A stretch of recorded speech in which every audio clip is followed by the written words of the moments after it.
और लग सकता आपके ऊपर। और अन्य भक्त ये सोच रहे होंगे कि ये दीक्षित था, इसके साथ ऐसी घटना क्यों घट गई। तो पुण्यात्मा, इसके साथ साथ आपको बहुत सावधान किया जाता है कि देखो कुछ भक्त ऐसे होते हैं, दीक्षा ले रखी है, मर्यादा भी तोड़ रखी है, फिर भी सुखी महसूस होते हैं। अभी उसका कोई भाग्य का ऐसा दुष्कर्म नहीं है जो उसको चोट मारने वाला है। और एक ऐसा भक्त है, दीक्षा ले ली है और नाम तोड़ दिया है, खंड हो गया है, तो उधर से संस्कार ऐसा कमजोर आ गया कि उसकी मृत्यु होनी है, वो मृत्यु होगी। और दीक्षित भी था लेकिन दीक्षा नहीं थी, क्योंकि नाम खंड हो गया। पावर काम तब तक करेगी बिजली आपके घर पर जब तक आपका कनेक्शन जुड़ा रहेगा। जिस दिन कनेक्शन कट गया, किसी भी कारण से कट जाता है, तो पावर का काम नहीं हो रहा आपके घर पे। उसके लिए परमात्मा कहते हैं कबीर साहब, जब लग हंसा हमारी आना, काल लगे ना तेरा बाना। कि जब तक ये प्यारी आत्मा मेरी मर्यादा में रहेगी, काल तेरा अटैक नहीं हो सकता।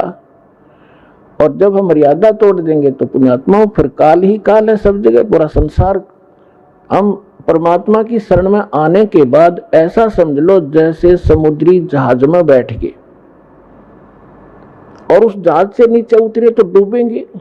कहीं उतर लो, किसी साइड से गिर लो नीचे, तो जब तक आप इस परमात्मा की मर्यादा में रहोगे आपके ऊपर कोई दिक्कत नहीं आएगी। दूसरी बात ये होती है, परमात्मा जो भी आप परमात्मा के लिए लगे हो, कोई दुख में आया है, यहां दुख तो आपको फ्री ऑफ कॉस्ट यानी रूंगे में आपको लाभ दिया जाएगा। ये हमारा यहाँ का मेन उद्देश्य नहीं है कि आपको ये सुख दें, लड़का दें, लड़की दें, कोठी दें, बंगले, और कोई कष्ट संकट है, कोई तीन ताप से पीड़ित हो है। केवल इसी उद्देश्य को लेकर हमने ये यूनिवर्सिटी नहीं खोल रखी, ये हॉस्पिटल नहीं खोल रखा।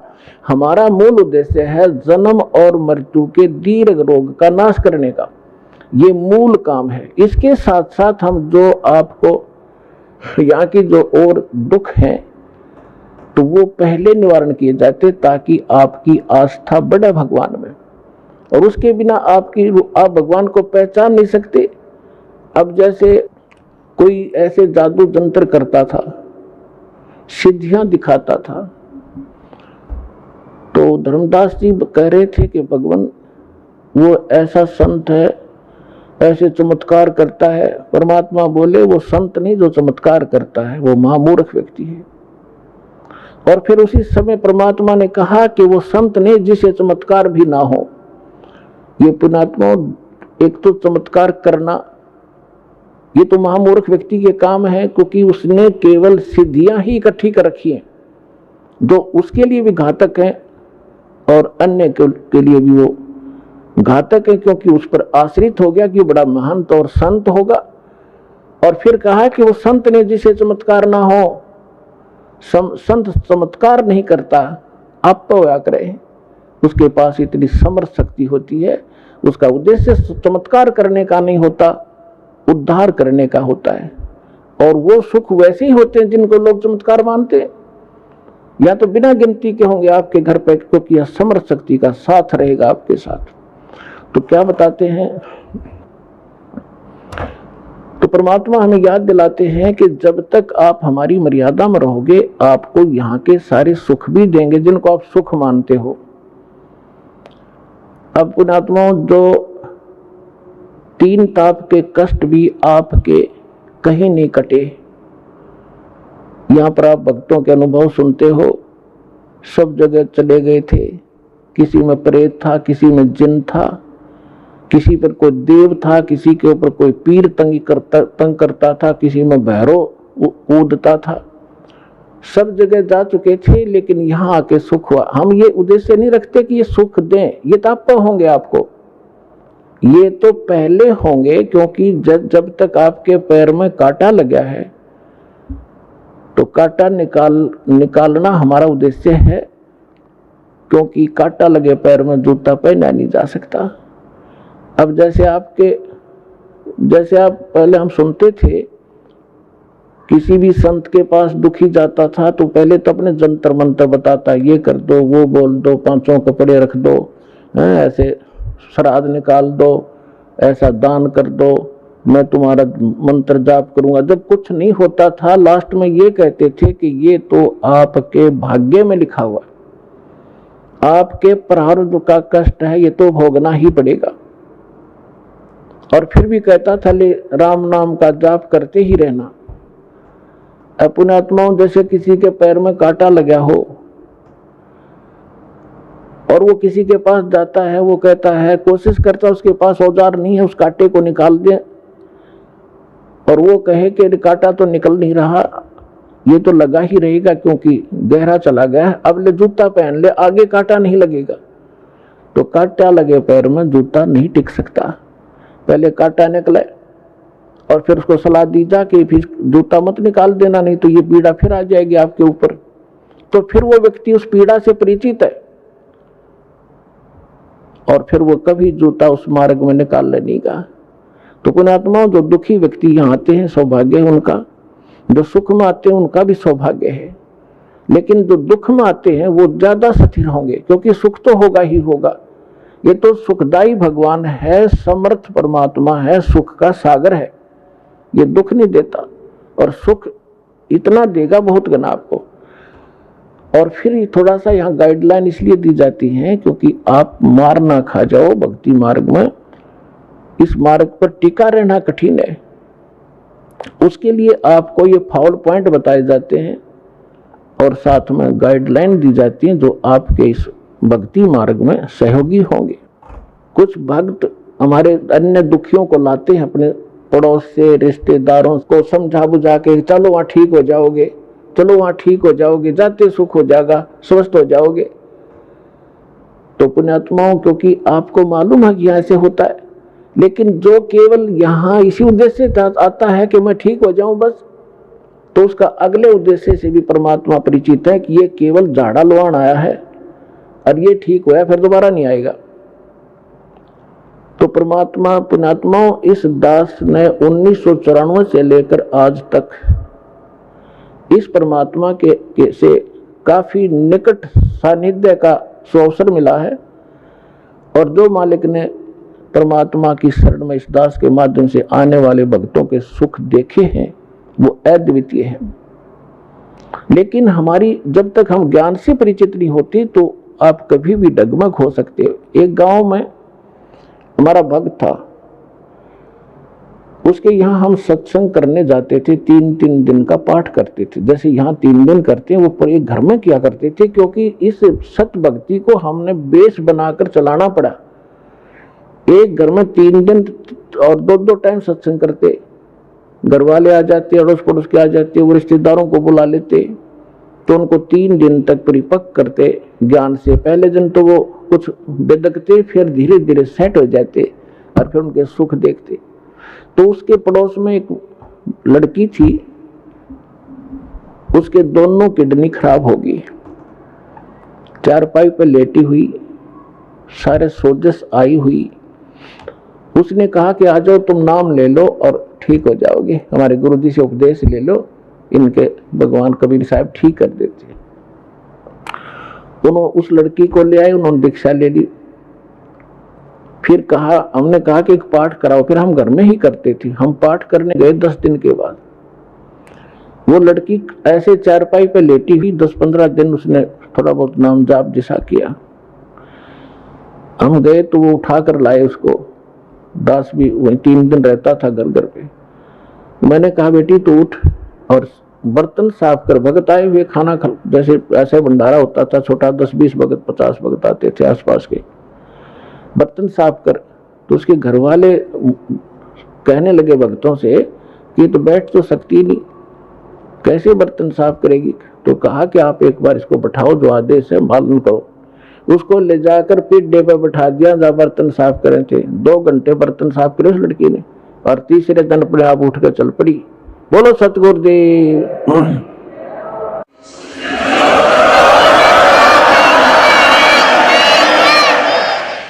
तो उसको क्या हुआ, कति स्वस्थ होगी, शादी होगी, और फिर नाम छोड़ दिया, आना बंद कर गए। 10 साल हो गए उन बातों को।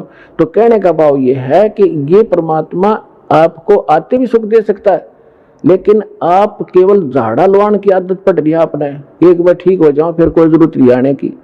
और हमारा उद्देश्य ये है कि ये तो सुख आपको मिलेगा ही मिलेगा, लेकिन हम बार बार आपको यहाँ बुला करके आप भक्ति से और ज्ञान से परिपक्व करना चाहते हैं, ताकि आपके संस्कार भक्ति वाले बढ़े। एक कष्ट तो आपका दूर हो गया, आपके तो जीवन में 20 और हैं ऐसे ऐसे, फिर वो तोड़ देंगे दे, आपकी बहुत बुरा हाल कर देंगे। तो पुण्यात्माओं, ये ना समझना कि आप ठीक नहीं होंगे, सभी ठीक होंगे, लेकिन परमात्मा अपने हिसाब से करेगा, और लेकिन आप पर आपत्ति नहीं आने देगा। तो इसलिए आप परमात्मा के इस ऑपरेशन में जो कर रहा है इसमें ऑब्जेक्शन मत करना। जैसे कोई रोगी है और डॉक्टर के पास जाता है, डॉक्टर अपने हिसाब से कर रहा है, तो उसमें बीच में अगर मरीज अपनी टांग अड़ावे कि ना ऐसे नहीं ऐसे कर दे, तो वो काम बिगाड़ देगा, वो ऑपरेशन खराब हो जाएगा उसका। तो परमात्मा आपको सुख देगा, आपके सिर पर हाथ रखेगा, आपके बच्चों की सुरक्षा करेगा और आपको मोक्ष देगा। आप विश्वास के साथ लगे रहना। बोलो सतगुरुदेव।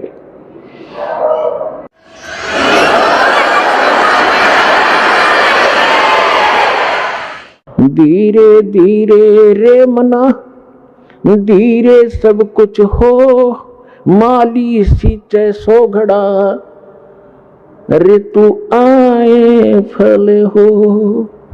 अभी तक तो आपने बबूल बो रखी थी, सब ने गलत साधना शास्त्र विदिता कर मनमानी साधना करते थे। अब आपने ये आम का बीज प्राप्त हुआ है, अब आपने बीजा है, इसकी सिंचाई करो। इस सत नाम की, इस मंत्र की जो भी ये प्रोसेस है पूरा, ये सारा आपके इस जीवन में भी लाभदायक है और मोक्ष भी देगा। तो जैसे आम के पौधे को कोई बीजता है और उसकी सिंचाई शुरू करता है, कहते माली उसके अंदर सैकड़ों घड़े जल के डालता रहता है जब तक वो बड़ा नहीं होता, और जब वो बड़ा हो जाता है, पेड़ बन जाता है, फिर देखना उसके फल कैसे लदपद हो जाएंगे।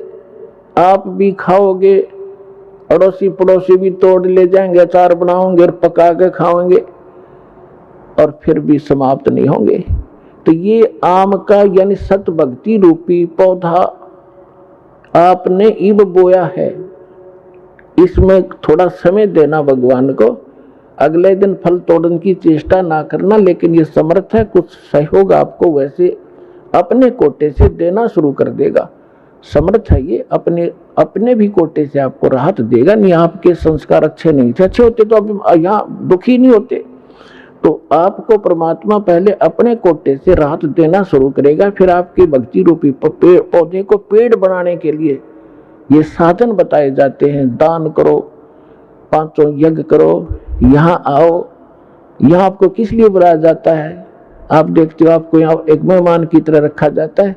आपके भाई बहन जो पहले से लगे हुए आपके लिए भोजन तैयार करते हैं, आपके लिए मैट बिछाते हैं, सारी सुविधा करते हैं, ताकि आप परमात्मा के बच्चे हो और आप इस परमात्मा को पहचाने। यहाँ आओगे, कहते हैं संत मिलन को चालियो, तज माया अभिमान, जो जो कदम आगे रखे ओ हे यज्ञ समान। कोई कहीं से भी आता है और वहां से चलने से पहले आप 100 प्रकार की व्यवस्था करते हो, 2-3 दिन पहले एडजस्टमेंट करना शुरू करते हो, तो वहीं से आपकी लगन और आपकी आस्था भगवान में के गुड अकाउंट में लिखी जाना शुरू हो जाती है। और फिर यहाँ आते हो, एक ये करने में लाखों रुपए लगा करते थे वो राजा लोग, और आपको क्या बताया है कि संत मिलन को चालियो। इस विश्व में पुण्यात्मा संत नहीं कोई, इस दास के अतिरिक्त। अभिमान ना समझना, ये मालिक का कुत्ता है और उसने ये संत बना दिया। और संत में वो गुण होते हैं जो भगवान ने बता रखे। संत मिलन को चालियो, तज माया अभिमान, और जो जो कदम आगे रखे ओ हे यज्ञ समान। कोई कितनी ऊंची पोस्ट हो और कितना समृद्ध हो धन से, जिस प्रकार आदमी बच्चा रोगी डॉक्टर के पास जाता है, उसको पता लग जाता है तेरे दीर्घ रोग है, असाध्य रोग है, तो वो जाते ही डॉक्टर जो भी उसको आदेश देता है, इंजेक्शन लाऊंगा, लगा दो जी, जांच कराओ, वहां जाओ, अच्छा जी, लेट जाओ, लेट गया जी, कपड़े उतार दो, चेक करूंगा, लो जी। तो कोई अभिमान नहीं रखता, चाहे कितना बड़ा पद हुआ, उसको उसमें पद दिखाई नहीं देता, उसमें अपनी जान दिखाई देती। तो यहां जब आप इस परमात्मा के लिए चलो, एक बालक बन के, एक अधीन, एक रोगी समझ के, वैसे तो आपको ज्ञान हो जाएगा धीरे धीरे जीव की औकात क्या है। अब फुला फिरा बकवाद करे, 2 मिनट में पैरालिसिस हो जावे, बांगा मुंह हो जा, मुंह मक्खी निकले और बड़े इसके अंदर, मुंह बंद भी नहीं कर सकता। तो जीव की औकात का यह पता लगता है इस ज्ञान से, हम क्या हैं, कितना सामर्थ्य है। हम समर्थ की भक्ति करके वहां चले जाएंगे जहां कोई कष्ट नहीं होता। तो यहाँ कहते हैं संत मिलन को चालियो तजमाया अभिमान, और जो कदम आगे रखे ओ हे यज्ञ समान। और फिर उस आधार, उस भाव से जब आप यहाँ आओगे दर्शनार्थ, तो जितने भी कदम वहां से लेकर यहाँ तक आपके बने, प्रत्येक आपकी एक यज्ञ के तुल्य पुण्यदायक होगा आपको। और फिर यहाँ पर 5 यज्ञ करवाई जाती हैं। प्रथम एक यज्ञ है धर्म की, आपका जो पैसा दान आता है, यहाँ भंडारे खुले चलते हैं, कहीं शेड लगाया जाता है, पंखे लाए जाते हैं, आपके लिए सारी व्यवस्था होती है। तो जैसा कि आप पुराणों में पढ़ा करते थे, शिव पुराण, विष्णु पुराण में आपको बताया है कि श्राद्धों के विषय में एक जानकारी दी है कि यदि कोई योगी को भोजन करा दिया जाए, योगी ये नहीं होता जो पेट का पानी हला के दिखा दो, ऊपर न पैर करके खड़े हो जाए, नहीं। योगी माने परमात्मा से मिलने की जो चेष्टा सत भक्ति कर रहा है, साधक, सत्य साधक को योगी कहते हैं, भक्त। तो जो एक भक्त को भोजन करा दिया जाए तो 1000 जो ब्राह्मण बुला रखे हो ना सारा आत्मा जीवने के लिए, उनका भी उद्धार करे और यजमान का भी करे और उन पितरों का भी करे जिसके लिए तुम प्रयत्न कर रहे हो। और यहाँ आप सारे योगी हो, और यहाँ जो आपके निमित्त दान होता है, फिर आपको भोजन भंडारा होता है, तो इससे आपका भी उद्धार, आपके पितरों तक का भी उद्धार हो जाएगा। तो आपके द्वारा जो दिया गया दान है आपको यहाँ सफल करेगा। जैसे परमात्मा हर प्रत्येक ग्रंथ बताता है कि कुपात्र को किया हुआ दान व्यर्थ होता है और सुपात्र को दिया हुआ दान सफल होता है। फिर परमात्मा साथ साथ बताते हैं, एक यज्ञ है धर्म की, दूसरी यज्ञ है ध्यान, और तीसरी यज्ञ हवन की, चौथी यज्ञ परिणाम, और 5वीं यज्ञ ज्ञान की। तो यह 5 यज्ञ करवाए जाते हैं आपको। आप प्रणाम यज्ञ है, जैसे आप दंडोत प्रणाम करते हैं, लेकिन हृदय से करे, देखा देखी करी हुई उस प्रणाम का पुण्य नहीं मिलेगा। जैसे परमात्मा की वाणी में लिखा है, जय गोपाल दंडवत करो, बावें पैरों पड़ प्रणाम, पर दुआ करो दिल पाक से, असला असल सलाम। पाक दिल से, सच्ची श्रद्धा से प्रणाम करो, नम्रता से। नम्र देखो, प्रणाम का उद्देश्य क्या है, आपको विनम्र बनाने के लिए कि इंसान में अभिमान ना रहे। और जब तक अभिमान रहेगा भगवान राज प्रसन्न नहीं हो सकता।